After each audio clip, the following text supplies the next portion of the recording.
My name is Britt Isenberg. I'm the director of the Gettysburg Foundation's Higher Ground Leadership Program at Gettysburg, and I'm joined here by Gettysburg National Military Park's Chief of Interpretation, Chris Gwinn. Chris, thank you for joining us. Happy to be here, Britt. Thank you. So we're out here at the Klingel Farm, and we're very excited to be able to talk with you about the importance of this site. Chris, I'm just going to turn it over to you. Sure. You know better than anybody else. What can you tell us about the Klingel Farm here? Well, the Klingel Farm, as far as the battle is concerned, it's in the heart of the battle, and it's in the heart of what is today Gettysburg National Military Park. And if you were to ever get out and walk up to the front door of the property here, you get almost a panoramic view of most of the battlefield.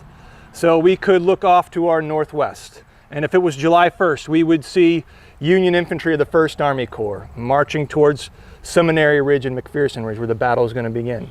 We could look off to our north and we'd see Cemetery Hill and Cemetery Ridge, position of most of the Union Army on July 2nd and July 3rd.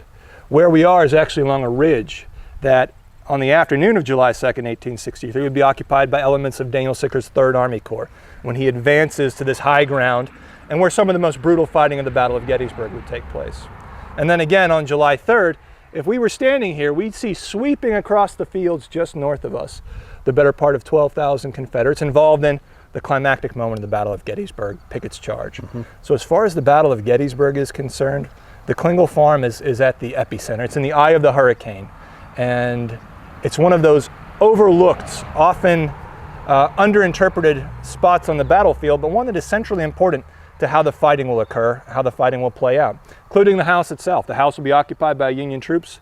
Union soldiers from Massachusetts, New Jersey, New Hampshire will fight on the property. They'll actually knock out rifle holes in the walls itself.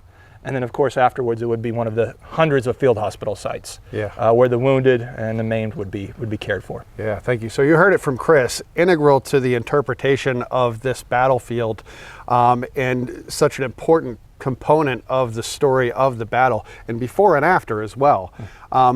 What can you tell us about the family itself that occupied this house? No, the Klingel family were new residents of Gettysburg. They had moved in April of 1863. They operated a shoe store in town. Like many Gettysburg civilians, they have to decide what to do in the face of this enormous battle. By July 2nd, they flee the property. They return home following the fighting, find their property in ruins, and now they have the great task of rebuilding their lives out of the shattered remnants of the battle. So a very common story. Yeah. Thank you, Chris. Well, we have a very important project underway. And Chris, I'm just going to ask you the question as bluntly as possible. Why is it so important to preserve this home, this site? Well, as you can see, Britt, the Klingel Farm, it needs a lot of help. It needs a lot of care. And it's the responsibility of the National Park Service to make sure that we care for this battlefield the best way that we can. And by preserving this building, by preserving this structure, we're able to tell that story of the Klingel family. We're able to better tell the story of the battle and why it still matters today. And so it's an integral part of this landscape and this story. And obviously we can't do it all by ourselves. Yeah.